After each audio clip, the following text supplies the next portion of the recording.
Bismillahirrahmanirrahim. Alhamdulillahirabbil alamin. Arrahmanirrahim. Maliki yaumiddin. Iyyahu na'budu wa iyyahu nasta'in. Shalawatullahi wa salamuhu ala asyrafil anbiya'i wal mursalin nabiyina Muhammad wa ala alihi wa sahbihi ajma'in, amma ba'du. Pemirsa Markas Ngaji dimanapun Anda berada, biidznillah pada kesempatan hari ini kita akan kembali mengkaji hadis, sama-sama ya, mempelajari sebuah hadis daripada hadis-hadis Rasulullah SAW yang dicantumkan oleh Imam An-Nawawi dalam kitab beliau Al-Arba'in An-Nawawiyah. Kita sampai pada hadis yang ke-6, hadis yang begitu fenomenal. Nabi SAW mengatakan dalam hadis tersebut atau membicarakan pada hadis tersebut tentang ketakwaan. Ketakwaan adalah ketika seseorang mampu melakukan semua amalan yang diperintahkan oleh Allah Subhanahu wa taala kepadanya dan meninggalkan segala macam hal yang dilarang oleh Allah Subhanahu wa taala. Hadis Al-Arba'in An-Nawawiyah, sebagaimana kita tahu kawan-kawan sekalian, pemirsa sekalian yang berbahagia, adalah sebuah hadis yang mengumpulkan pokok-pokok atau landasan-landasan agama Islam yang menjadi poros agama ini. Dan Al-Imam An-Nawawi mengumpulkan 42 hadis tersebut memilih dari berbagai macam kitab hadis. Olehnya kitab ini termasuk kitab yang penting untuk dipelajari oleh setiap muslim. Bukan hanya seorang santri atau guru agama, akan tetapi setiap muslim layak mempelajarinya dan patut untuk mempelajarinya. Al-Imam An-Nawawi menyetir sebuah hadis dari An-Nu'man bin Bashir yang diriwayatkan oleh Imam Bukhari dan Muslim. Kata beliau, An Nu'man bin Bashir radhiyallahu taala anhuma qala. Dari Nu'man bin Bashir radhiyallahu taala anhuma, beliau mengatakan, Sami'tu Rasulullah sallallahu alaihi wasallam yaqul. Aku mendengar bahwasanya Rasulullah sallallahu alaihi wasallam bersabda, Innal halala bayyinun wa innal harama bayyinun wa bainahuma umurun mushtabihat. Kata Rasulullah sallallahu alaihi wasallam, sesungguhnya yang halal itu jelas. Wa innal harama bayyinun, dan sesuatu yang haram itu juga jelas. Ya, wa bainahuma umurun mushtabihat, dan di antara keduanya, kata Rasulullah sallallahu alaihi wasallam, ada perkara-perkara yang mushtabihat. Maksudnya adalah perkara yang samar. La ya'lamuhunna katsirun minan nas, dan tidak diketahui oleh kebanyakan orang. Faman ittaqa syubuhat faqad istabra'a li dinihi wa irdihi, dan barang siapa yang telah meninggalkan perkara-perkara yang tidak jelas itu, kata Rasulullah SAW, faqad istabra'a li dinihi wa irdihi, maka ia telah memelihara agamanya dan kehormatannya. Wa man waqa'a fi syubuhat, dan siapa yang jatuh ke dalam perkara-perkara yang samar tersebut, waqa'a fil haram, maka dia telah jatuh ke dalam perkara yang diharamkan. Karra'i yar'a haulal hima yushiku an yarta'a fihi, seakan-akan dia adalah seorang penggembala yang mengembalakan di sekitaran daerah terlarang, ya. Yushiku an yarta'a fihi, ya, hampir-hampir saja gembalaannya itu jatuh atau masuk ke dalam daerah terlarang tersebut. Ala wa inna fil jasadi mudghah, ketahuilah, kata Rasulullah SAW, sesungguhnya pada setiap ala wa inna likulli malikin himan, ala wa inna himallahi maharimuhu, ketahuilah bahwasanya setiap raja itu memiliki daerah terlarang, memiliki kawasan yang terlarang. Ala wa inna himallahi maharimuhu, dan ketahuilah bahwasanya daerah terlarang Allah itu adalah segala hal yang dia haramkan. Ala wa inna fil jasadi mudghatan idza salahat salahal jasadu kulluhu wa idza fasadat fasadal jasadu kulluhu, ala wahyal qalb. Kemudian kata Rasulullah SAW, ketahuilah bahwasanya pada diri ini ada segumpal daging. Pada diri kita ini ada segumpal daging. Idza saluhat, apabila segumpal daging itu baik, saluhal jasadu kulluhu, maka jasad itu akan baik. Dan apabila rusak, maka rusaklah seluruh jasad tersebut. Ala wahyal qalb, dan ketahuilah itu adalah hati. Demikianlah kata Rasulullah SAW. Di awal Rasulullah SAW menjelaskan kepada kita bahwasanya kita di dalam kehidupan dunia ini akan diperhadapkan dengan 3 hal. Hal yang pertama adalah segala sesuatu yang sifatnya halal dan jelas kehalalannya, seperti makan, minum dari buah-buahan yang halal, ya, makanan yang halal, minuman yang halal, dan lain sebagainya. Kemudian juga Rasulullah mengatakan kita juga akan diperhadapkan dengan sesuatu yang jelas keharamannya, seperti zina, minum minuman keras, narkoba dan lain sebagainya, ya. Perkara-perkara yang sangat jelas keharamannya. Siapapun di antara umat ini, ya, terutama orang-orang yang sudah mengenal agama dengan baik, ya dia jelas tahu bahwasanya itu haram, seperti makan babi misalnya. Seorang muslim manapun, walaupun dia, mohon maaf, muslim yang kurang taat misalnya, atau masih dalam proses untuk memperbaiki dirinya, dia tidak akan mungkin mau makan babi, karena dia tahu itu adalah sesuatu yang sangat jelas keharamannya. Nah, jadi jelas seorang muslim itu diperhadapkan dengan dua hal ini. Yang jelas halal diambil, dimanfaatkan, digunakan, dikonsumsi. Yang jelas-jelas haram ditinggalkan dan tidak sama sekali didekati. Namun kata Rasulullah SAW apa? Wa bainahuma umurun mushtabihat. Di antara dua hal ini, yang tadi jelas haram dan yang tadi jelas halal, ternyata ada perkara yang samar-samar. Wa bainahuma umurun mushtabihat. Di antara kedua perkara tersebut ada perkara yang samar-samar tidak jelas. Maksudnya tidak jelas apakah dia itu masuk bagian halal atau bagian haram. Nah, inilah yang disebut sebagai syubhat. Perkara-perkara yang tidak jelas halal haramnya. Namun kata Rasulullah SAW di sini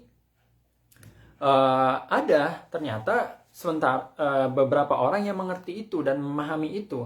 Kata Rasulullah SAW, la ya'lamuhunna katsirun minan nas, tidak diketahui oleh kebanyakan manusia. Ini menunjukkan bahwasanya sebagian orang mengetahuinya. Siapakah itu? Sebagian orang yang mengetahui perkara-perkara samar tersebut. Yang dimaksud di sini adalah mengetahui hukumnya, apakah dia masuk ranah halal atau ranah haram. Kata para ulama, yang dimaksud oleh Rasulullah SAW yang mengetahui perkara-perkara samar tersebut adalah mereka yang disebutkan oleh Allah Subhanahu wa taala warasikhuna fil ilm. Orang-orang yang kokoh keilmuannya, orang-orang yang kuat keilmuannya, orang-orang yang paham sangat baik terhadap detail agama ini. Mereka itulah para ulama, para rabbaniyun, orang-orang yang mengetahui halal dan haram perkara tersebut. Nah, pertanyaannya, kita sebagai orang awam ini jika diperhadapkan dalam permasalahan ini, apa yang harus kita lakukan? Yang harus kita lakukan adalah bertanya kepada para ulama. Ya, jadi jika kita diperhadapkan dengan sesuatu perkara, taruhlah dalam permasalahan muamalat misalnya, transaksi jual beli, metode perdagangan tertentu yang kita tidak paham apakah dia halal, diperbolehkan oleh syariat, apakah dia haram, tidak diperkenankan oleh syariat. Kita tidak tahu, kita tidak jelas, belum ada juga yang menjelaskannya. Dalam permasalahan seperti ini, jika kita harus menggunakan metode tersebut, maka kita harus bertanya terlebih dahulu kepada para ulama tentang hukum menggunakannya. Inilah yang disebutkan oleh Rasulullah SAW, la ya'lamuhunna katsirun minan nas, tidak diketahui oleh kebanyakan manusia, artinya sebagian daripada manusia mengetahuinya. Kemudian, apa faedahnya kita menghindari perkara-perkara syubhat itu? Mencari tahu terlebih dahulu sebelum kita melangkah mengambil perkara-perkara syubhat itu. Apa faedahnya? Kata Rasulullah SAW, "Faman ittaqa syubhat faqad istabara li dinihi wa irdihi." Barang siapa yang meninggalkan, menghindari perkara-perkara syubhat itu, maka dia telah memelihara agamanya dan menjaga kehormatannya. Apa maksudnya memelihara agama dan menjaga kehormatannya? Baik, kita perlu jelaskan dulu bahwasanya perkara syubhat itu, kata Rasulullah SAW di sini adalah perkara yang samar. Ya, kalau dia adalah perkara yang samar, artinya saat ini kita tidak tahu dia itu halal atau haram. Sekiranya dia haram, kemudian kita melakukannya, kita mengkonsumsinya misalnya, atau kita menggunakannya, pada saat statusnya syubhat, ternyata aslinya adalah dia perkara yang haram, maka agama kita di sini ternodai. Oke? Kemudian bagaimana terjaga kehormatannya jika kita meninggalkan perkara syubhat tersebut? Kata Rasulullah, orang yang meninggalkan perkara syubhat, maka kehormatannya terjaga. Bagaimana itu? Ya, orang yang meninggalkan perkara syubhat, maka dia akan aman dari omongan orang lain. Maka dia akan aman dari omongan orang lain. Pada sisi ini, maka kehormatannya terjaga. Kemudian Rasulullah mengatakan di sini, waman waqa'a fi syubhat waqa'a fil haram. Siapa yang terjatuh dalam perkara-perkara syubhat, maka dia telah terjatuh dalam perkara-perkara yang haram. Bagaimana bisa Apa maksud perkataan Rasulullah? Orang kan syubhat bukan haram. Kita kan tadi mengatakan ada yang namanya halal, ada yang namanya haram, dan ada yang syubhat. Dan syubhat bukan haram, tapi Rasulullah mengatakan di sini, barang siapa yang terjatuh dalam perkara-perkara syubhat, maka dia terjatuh dalam perkara-perkara yang haram. Kata para ulama, yang dimaksud oleh Rasulullah SAW di sini adalah orang yang terus-terusan memanfaatkan, menggunakan atau mengkonsumsi perkara-perkara yang syubhat, maka sedikit-sedikit dia akan terjatuh dalam perkara yang haram. Ini, jadi sedikit-sedikit secara bertahap, setan akan menggiring dia sampai ia akan jatuh kepada perkara yang jelas-jelas keharamannya. Ya, makna yang lain kata para ulama, sebagaimana tadi telah sebutkan, bahwasanya orang yang melakukan perkara syubhat, ya tidak jelas statusnya, bisa jadi dia adalah halal, bisa jadi dia adalah perkara yang haram. Taruhlah pada hakikatnya di sisi Allah Subhanahu wa taala dia adalah perkara yang haram, maka kata Rasulullah, barang siapa orang yang terjatuh ke dalam perkara syubhat, maka dia telah terjatuh kepada perkara yang haram. Syubhat di pandangan dia, tapi haram di sisi Allah Subhanahu wa taala. Baik. Kemudian Rasulullah SAW membuat permisalan, ya. Permisalannya sangat jelas, ya. Insya Allah kita bisa pahami. Kata Rasulullah, ini seakan-akan orang yang menggembalakan di sekitaran tanah terlarang milik raja, ya. Ya, kalau kita bayangkan saja, mungkin kita sebagai seorang penggembala bisa mengontrol kalau 10 atau hanya sekitaran 15 kambing. Tapi kalau kambingnya adalah ratusan ekor, kemudian kita letakkan kambing kita di dekat dengan tanah terlarang, siapa yang bisa menjamin 1 ekor, 2 ekor daripada kambing kita tersebut masuk ke tanah terlarang tersebut dan memakan tumbuhan yang ada di sana, ya. Dan orang yang seperti ini, ya, pantas mendapatkan hukuman dari sang raja. Demikian juga orang yang mendapatkan atau yang senantiasa membiasakan dirinya menerobos atau menghantam perkara-perkara syubhat, maka pantas bagi dirinya untuk mendapatkan hukuman dari sang maharaja, yaitu Allah Subhanahu wa taala. Baik. Kemudian Rasulullah SAW di sini menyebutkan, ya, ketika tadi berbicara tentang halal, haram, syubhat dan lain sebagainya, tiba-tiba di sini Rasulullah SAW menyebutkan perkara hati. Kata Rasulullah, di dalam tubuh ini ada segumpal daging. Jika baik, maka baiklah seluruh tubuh, dan jika jelek, maka jeleklah seluruh tubuh, dan segumpal daging itu adalah hati. Pertanyaannya, apa korelasi hati, pembahasan tentang hati ini dengan pembahasan sebelumnya tentang halal dan haram? Kata para ulama, ternyata ketika seorang muslim itu berusaha menjaga makannya, menjaga muamalahnya, menjaga makan, tidak makan kecuali yang halal saja, tidak mau makan perkara yang syubhat. Makanan-makanan yang sifatnya syubhat tidak mau dia makan. Demikian juga muamalahnya sehari-hari, muamalah hartanya, dia tidak manfaatkan pada perkara-perkara yang sifatnya syubhat, apalagi yang haram. Barang siapa yang bisa melakukan itu, yang menjaga makanannya, menjaga dirinya, menjaga transaksinya, dan lain sebagainya dari perkara-perkara syubhat, maka dia akan dijaga oleh Allah Subhanahu wa taala, dan hatinya akan dibersihkan oleh Allah Subhanahu wa taala dan diperbaiki. Nah, apa yang dimaksud dengan hati yang baik itu? Kata para ulama, yang dimaksud dengan hati yang baik itu, yang menyebabkan seluruh tubuh menjadi baik adalah hati yang takwa, hati yang suci, hati yang takut dan tunduk pada syariat Allah Subhanahu wa taala. Al-qalbu malik. Hati ini adalah raja. Ya, bak tentara, seluruh anggota tubuh kita ini menuruti apa kata pimpinan tertingginya, apa kata rajanya. Jika hati ini adalah raja yang baik, memerintahkan kepada yang baik, maka anggota tubuh ini juga akan melakukan hal yang baik.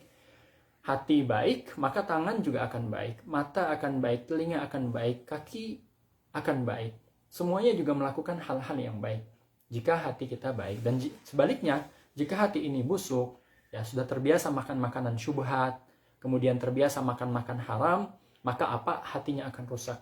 Ketika hati rusak, maka si raja tadi, si hati sang raja tadi akan memerintahkan tentaranya untuk melakukan perkara-perkara yang rusak juga. Dia akan memerintahkan tangan untuk memukul, kaki untuk melangkah pada tempat-tempat yang tidak diridhai Allah, mata akan memandang pada sesuatu yang tidak dicintai oleh Allah, lisan akan mengucapkan sesuatu yang tidak dicintai oleh Allah, dan seterusnya. Olehnya, menjadi wejangan bagi kita semua secara tidak langsung untuk menjaga makanan kita, menjaga interaksi kita sehari-hari, terutama transaksi harta kita untuk pada ranah halal saja, jangan sampai kepada ranah syubhat, apalagi kepada ranah yang haram. Demikian beberapa faedah yang bisa kita pelajari bersama dari hadis yang ke-6 ini, hadis An-Nu'man bin Bashir, innal halal bayyin wa innal harama bayyinun wa bainahuma mushtabihat.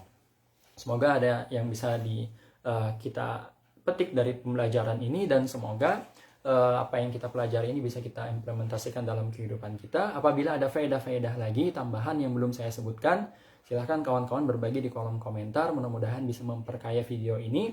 Dan apabila ada kesalahan yang perlu dikoreksi, silahkan disebutkan juga di kolom komentar. Mudah-mudahan juga bisa dibaca oleh kawan-kawan yang lainnya yang nanti bisa menyaksikan video ini setelah selesai.